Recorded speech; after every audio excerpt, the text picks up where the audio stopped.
Is that on? Yes, it is. The meeting of May 17th for the Oklahoma City Water Utilities Trust is in order. First item on the agenda is the approval of the minutes from the May 3rd meeting. Approval. Second. A motion and a second to approve the minutes. Are there comments or questions? Voting, please. Minutes are approved. The next item is a consent docket.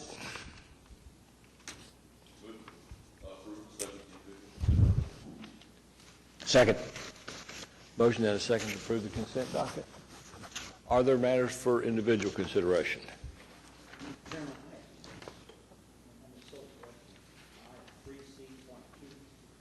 Item 3C.2. It's an amendment and change order on a sanitary sewer rehabilitation project. And change order number 3 provides for an item to repair an air conditioning unit. I just wondered how that related to a sanitary sewer replacement project. In this sewer replacement project, we were working in side yards, bringing pipes from the back of the house to the front of the house. We trenched immediately next to an air conditioner, after which it did not work. So we spent about $500 making it work. Okay. I just was curious as to how they related. Thank you. Any other comments on the consent docket? Hearing none, voting please. Consent docket's approved. Next item is a concurrence docket. I'd move the concurrence docket subject to individual consideration. Motion and a second on the concurrence docket. Are there matters to be discussed individually? Hearing none, voting please. Concurrence docket's approved. Next item is item 5, an emergency construction contract. Have a motion and a second on the emergency contract. Is there discussion, comments? Voting please. Contract's approved. Item 6, reports. Move we receive the reports. Mr. Chairman. Motion and a second to receive the reports. Let's, what, staff, you have a question? Go ahead. Thank you. On the comparison of water storage, it shows that we're down significantly from what we were last year in April. And yet, when you look at the pumpage, we were up above what we did last year. And I've been answering my constituents' questions about water rationing, as we probably wouldn't have any this year. This indicates that we may have a problem. Is my comment that we probably won't have water rationing still accurate, or shall I begin to retract that? No, sir, I think it's still accurate. The system is in good shape. The Oberholzer plant has been offline and is coming back online this week. We are now pumping about 70 million gallons a day from Lake Atoka and bringing in water, are now in a position to bring in water from McGee Creek if we don't get a break in the drought in southeastern Oklahoma. So I think we have plentiful supply. We're not anticipating capacity problems. We have, however, though, because it's been a dry winter and a dry spring relatively, pumped a lot of water. We could end, we've pumped over 35 billion gallons, I believe. We've pumped over 34 billion gallons, pardon me, but we'll be close to, I'm so embarrassed. So I'm going to try you a third number. We pumped 32 billion gallons. That's it. We got 2 months left to go. We could easily hit 37 billion gallons, with 37.4 is our highest year, and that was also in a very dry period. Interestingly, though, it was before the economic downturn. So we could look at those numbers. As you know, statistically, they have to be built over a long period of time to know whether that's a meaningful number. We graph it and trend it. But it would indicate that perhaps our system is back to where it was before the economic downturn, at least in terms of total demand. We have also asked the Corps of Engineers for a small release from Lake Canton. They are preparing to do so. We think we can bring up water levels in Lake Hefner are about 4 or 5 feet. That depends upon timing the release so that we get some rainfall in the North Canadian watershed.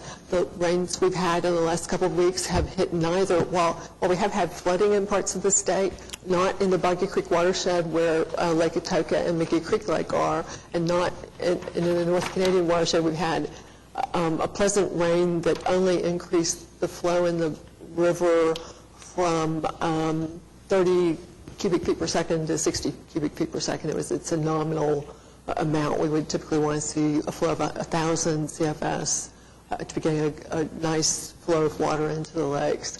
Not that we don't take lesser flows, but this is a very nominal total amount. It means that most of the water that would be released from Canton last week, had we done it, would have ended up in the alluvial sands of the river. So we're working on that strategy. Still have June to go as potential wet month, but we're making plans for both.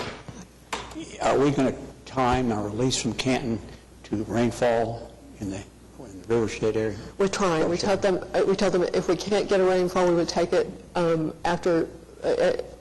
Tuesday after Memorial Day. But we're hoping that we have some additional forecast for rain. It does have to hit there eventually. Promise? You know that it is simply a strategy, and sometimes you're lucky and sometimes you're not. Do we know what the long-term reliability of weather forecasting, by long-term I mean year, 2, 3? I mean, there ought to be some data as to whether or not that's even worth looking at. Cody shaking his head no. You'll find that there are some that will give you broad trends, but you can't get any specificity out of it. We do a lot of work in my business with trying to help people understand energy consumption related to temperature. Right. And we use AccuWeather for our temperature data, and they won't go more than 5 days out. Yeah. They will give you some projections, and they'll give kind of broader term projections, but it's real tough to get specifics, to know that we're going to get 1.5 inches of rain in the next 30 days, those kinds of things. I was thinking more longer than that, like year, like 2 years, 3 years, 4 years. There's a company in New Jersey called Connell Rice and Sugar that has one of the best weather forecasting systems in the world. And the U.S. Weather Service uses them as a backup sometimes because they forecast crop needs and successive crops and that sort of thing. And they're very weather sensitive. They've got an enormously complex model that they use to forecast weather. And it's a long-term forecast because obviously crops are a long-term process. But I don't know if they're still in business now, but we used them one time for some work at OG&E. Thank you. Councilman Ryan had previously asked me about weather forecasting as well, and that is something we have on our list to pursue and get smarter about for you.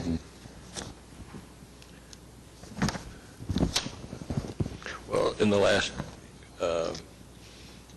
few years, it seems like the weather forecast, at least the guys on television, are better than the old system, where if you needed an umbrella, that would probably indicate that it was raining, as opposed to guessing on whether it's going to rain or not. Okay, we have a motion and a second on the reports. We haven't voted, have we? Anybody other comments on the reports? Voting. Reports are accepted. Next item is items for individual consideration, and the first one is the ratification of the utility payments through May 10. Move approval. Second. Motion and a second to approve the utility payments. Comments? Voting. Payments are approved, ratified. Next is an adoption of a joint resolution with the city agreeing to pay the city's annual adequate cost for the McGee Creek amended trust indenture. Move approval. Motion and a second to approve item 7B. Comments, questions? Voting, please. 7B is approved. 7C is a resolution declaring an emergency and ratifying the actions of the general manager for emergency bidding based on the April 24, 2011 weather event. And Mr. Chairman, staff should have posted this item as an emergency as well. I think as noted, it would therefore require 4 votes for approval. Move approval. A motion and a second to approve item 7C. Further comments, questions? Voting, please. 7C is approved. Item 7D is approve the water utilities budget.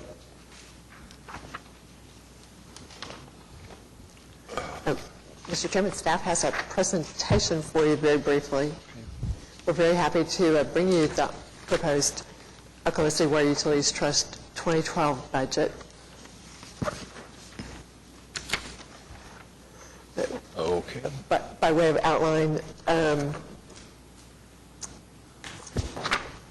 we'll describe the budget for you, give you some sort of facts, provide information about how we use the money, give you a few budget highlights and capital program highlights. The total income anticipated for this year, including $7,200,000 in new financing, is $195,400,000.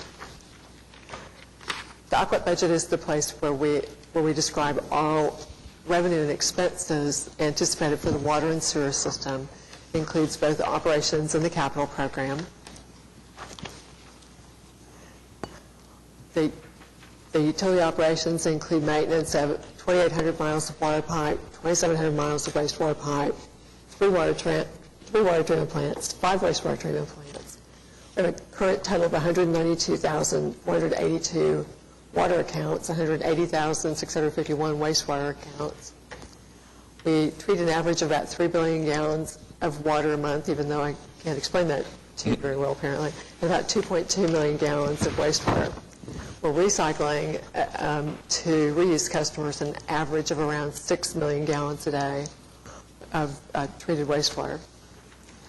We last surveyed our customers in 2009 and had a very high satisfaction rate. The City Council plans a customer satisfaction survey again this year, and of course we're anxiously awaiting those results.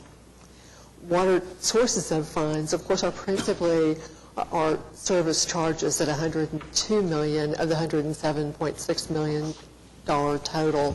That's about 95.4% of your income. Investment interest, impact fees, and other sources of funds combined for about 4.6% of the total. We use that money, about 54% of that income is spent on operations.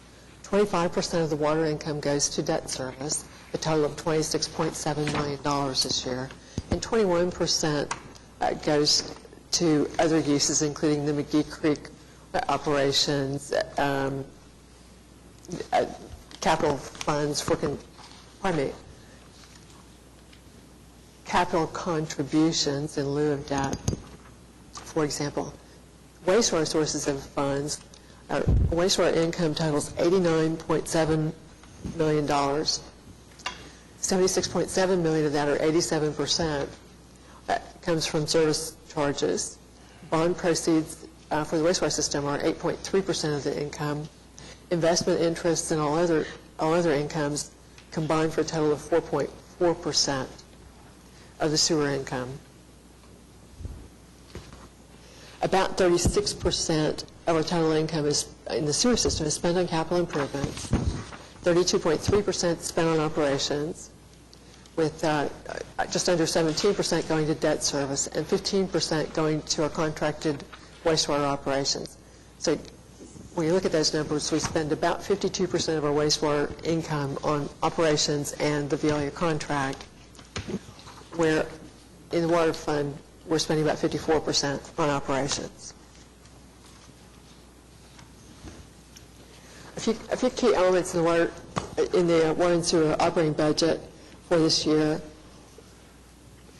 We will have slightly reduced our total cost for personnel by changing the way we budget for personnel to decrease the total amount to provide some to provide for the fact that we have vacancies that don't get used, the money doesn't get used. That's under the personnel cost adjustment. We're increasing fuel costs only about $50,000 this year, partially because we have some funds left over this year. We're budgeting fuel at $3 for unleaded and $3.21 for diesel, and that's a wholesale bulk rate without, remember, we don't pay taxes on that. But it looks good today. We use 300,000 to 400,000 gallons of fuel a year in the water and sewer system. So obviously a $1 change is a significant amount of money. We'll watch those changes and report to you if it becomes a problem. I would say in the size of the budget, it probably won't be difficult for us to manage that dollar change, although we would not look forward to it, of course. That we're also increasing our repair and maintenance budget. Those are the supplies that we use to make repairs by $183,000 this year. And again, that reflects price increases, but also an increase in the work. Quickly, the department itself has adopted the mission of providing water and wastewater services to metro area residents, businesses, and other communities so they can enjoy public health protection and safe drinking water. We're adding 7 total positions in the city manager's proposed budget: an assistant municipal counselor, a management specialist in administration to help us with the large number of projects we have underway there. We're changing the organization of the engineering division to add a civil engineer 4 to assist with the raw water system and a civil engineer 4 to assist with the wastewater design system. We're adding a civil engineer 1 in line maintenance for the purpose of both analyzing data collected by line maintenance and assisting in technology skill development in that division. We plan to focus on the sewer system, continue to look and analyze the data that line maintenance is collecting through its TV monitoring program, the next item on the list, to continue getting a handle on the data and to reinforce with the operations staff how to analyze the data so it stays, so that it's all relevant, one piece to another, so that the different crews are looking at things in the same way, so that we can get better trends in wastewater. One of the things line maintenance has done in the last couple of years is to begin televising any backup of any kind. And what they're finding is they have not been able to keep up with general monitoring of the system. They're only looking at problems.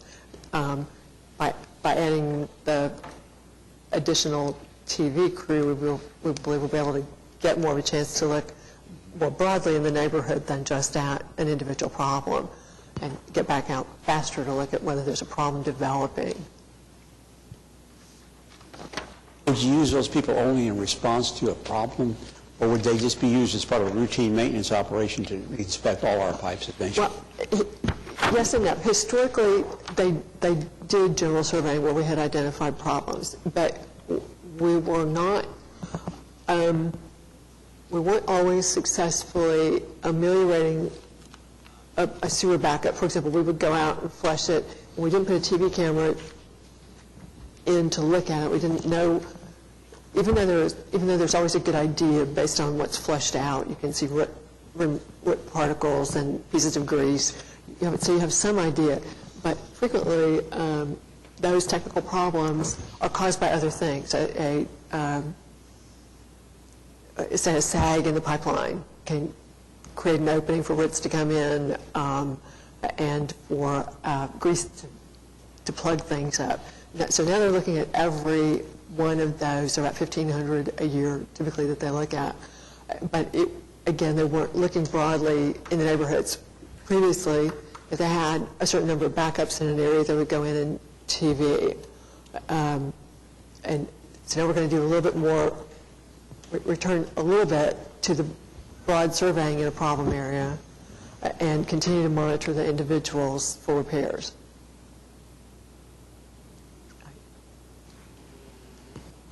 At some point in time, would it be cost-effective to have, as part of a routine maintenance, to explore or to examine all our pipe systems?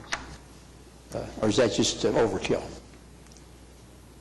And West Shore utilities go about it different ways. I think, unfortunately, it isn't cost-effective to survey everything on a regular schedule. There are some reasons to do it. Environmentally sensitive areas, for example, and the way, unfortunately, the regulations are written is a goal of zero backups. I mean, that's not a bad thing. That's a good thing. But so it causes us to target on what causes backups point by point rather than across the system. In the 80s, late 80s, early 90s, Oklahoma City did a massive physical inspection program and what we call sanitary sewer evaluation surveys of the system. We are reconsidering some of those surveys now. Mr. Simandi's team is doing some general surveying and flow monitoring to look for areas of system problems. So, yeah, it is both. We're not keeping staff on board to do the broad system surveys, except, again, in isolated neighborhoods where we see problems developing.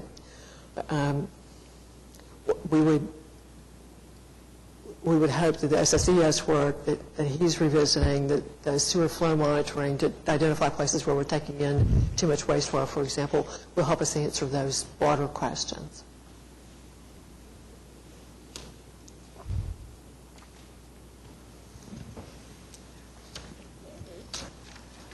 In the water system, we're doing main replacements, relocations. We're continuing the meter change-out program, building 4 miles of transmission main generally along Portland Avenue, coming north from south 104th Street, and continue our big project, the Hefner Water Treatment Plant expansion, with its cost of around $50 million. Will there be any money in this year's program for the pipeline that's been talked about between Draper and Hefner? Are these pieces of it ultimately? No construction yet. We have $1 million allocated this year to do the study, and that is underway. And then in sewer, we'll be doing the usual main replacements and relocations, completing the Witcher lift station improvements that you've already authorized, continuing our South Canadian and Chisholm Creek sewer relief mains, and making some improvements to the Deer Creek wastewater treatment plant. We haven't decided that the Draper or Hefner line is even feasible, have we? No, sir. The current study that's underway is to look at those issues, what's required, whether there are water quality benefits, whether it makes sense economically.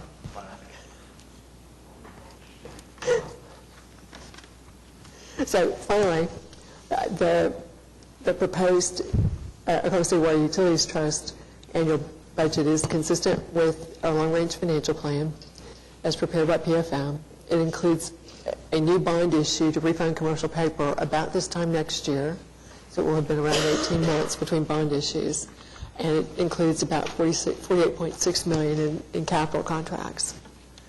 And we're happy to answer questions. Billy Little and Lori Smith, Brett Weingart all work on the budget, and any staff member here would be happy to answer questions. And just a quick question, Marcia, on the additional positions. The one that caught my eye was the assistant municipal counselor. Would that be an additional person, or transferring somebody over from the municipal counselor's office, or bringing on a brand new lawyer and assigning him to the municipal counselor's office and taking responsibility for his salary? It would be a new position. It would be an entry-level position to begin training in the areas that I'm currently working in to do some of the day-to-day operations with the utility customer service people, to assist with some of the land and easement acquisition questions that we have, some of the more routine work, so that we can have a better base there. But it would be a brand new body that we... Yes, it would be.